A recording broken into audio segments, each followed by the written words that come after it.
प्रणाम जय जगन्नाथ मो मातृभाषा चैनल को आपण मानक हार्दिक भाव स्वागत।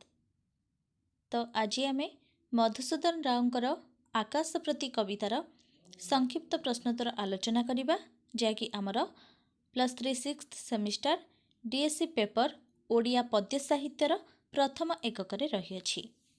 तो जो मैंने आपण मानक चैनल मो मातृभाषा को सब्सक्राइब करना बा प्रथम करी यही चैनल को आसुछंती तो गोटे सब्सक्राइब कर दियंतु एवं पाखरे थिबा बेल आइकन ने ऑल ऑप्शन सिलेक्ट कर दियंतु जहा फल मो वीडियो सर्वप्रथमे आपणक पाखरे पहुँच पारिबो।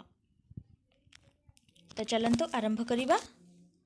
तो फर्स्ट क्वेश्चन हेउछि आकाश प्रति कवितार कवि किए तांको विषय रे संक्षेप रे लेख। आकाश प्रति कवितार कवि मधुसूदन राव से थिले ऋषिप्राण कवि। तांको लेखनी जो अमृत साहित्यर धारा निगिड़ी आसीथिला ताहा आजी ओडिया बाणी भंडार रे अमूल्य मणिमाणिक्य तुल्य विवेचित हेउछि। से 1853 मसीहारे जन्मग्रहण करथिले। 1912 मसीहारे इहलीला संवरण करथिले। तांको लिखित पुस्तक गुड़िक छांदमाला, कवितावली, बसंतगाथा, साहित्य कुसुम इत्यादि उच्चकोटीर सारस्वत सृष्टि। तो आकाश प्रति कवितार कवि हेले मधुसूदन राव। तांको ऋषिप्राण कवि बोली कहा जाए।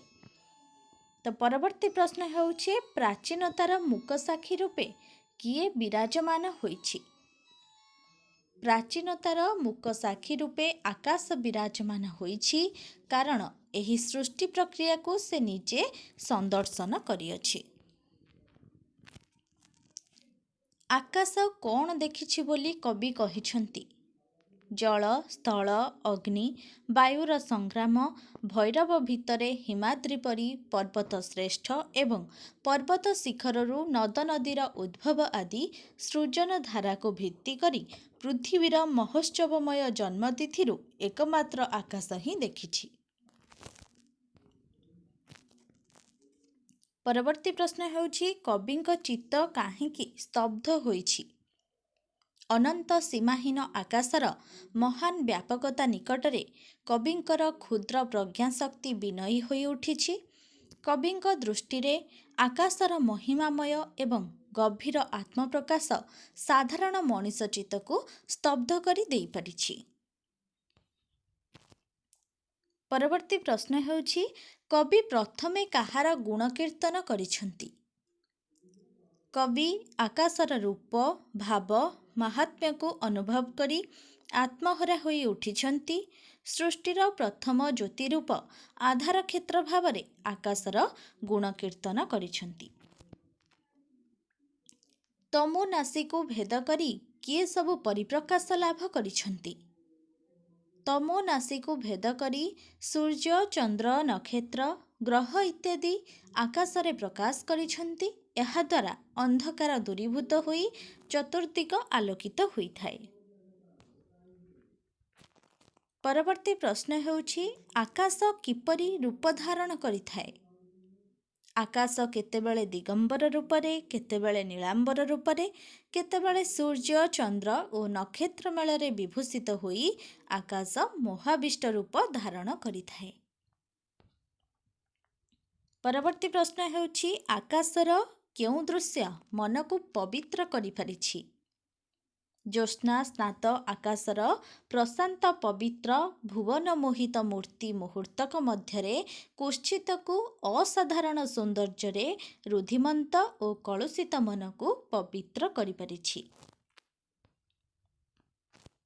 परवर्ती प्रश्न हेउछि आकाश किपरि उदार और प्रशांत भावर प्रतीक।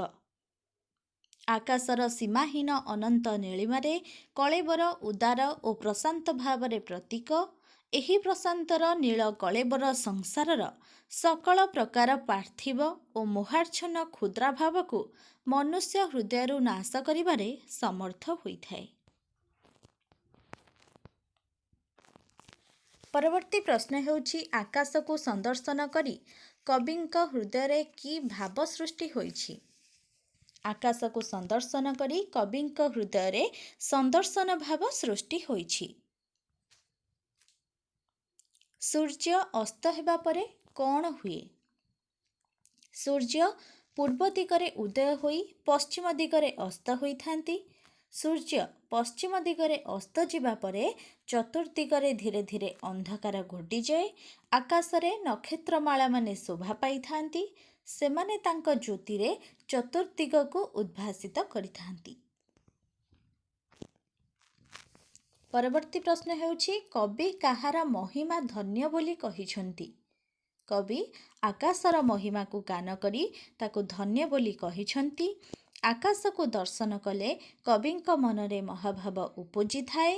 ଆକାଶ ଉଦାର ପ୍ରଶାନ୍ତ ରୂପ କବିଙ୍କ ହୃଦୟକୁ ସ୍ପର୍ଶ କରିଅଛି। ପରବର୍ତ୍ତୀ ପ୍ରଶ୍ନ ହେଉଛି, କିଏ ଆକାଶର ପାଦବନ୍ଦନା କରିଥାଏ? ଉଷା ଆଲୋକନନ୍ଦିନୀ ରୂପରେ ଆକାଶର ପାଦବନ୍ଦନା କରିବା ପରେ ମେଦିନୀରେ ନବ ଲାବଣ୍ୟର ଲହରୀ ଖେଳିଯାଏ।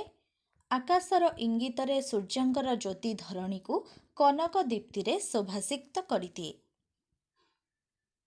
ତ ଏହା ଥିଲା ଆଜିର ଆକାଶ ପ୍ରତି କବିତା ସମ୍ପର୍କରେ ସଂକ୍ଷିପ୍ତ ପ୍ରଶ୍ନୋତ୍ତର ଆଲୋଚନା।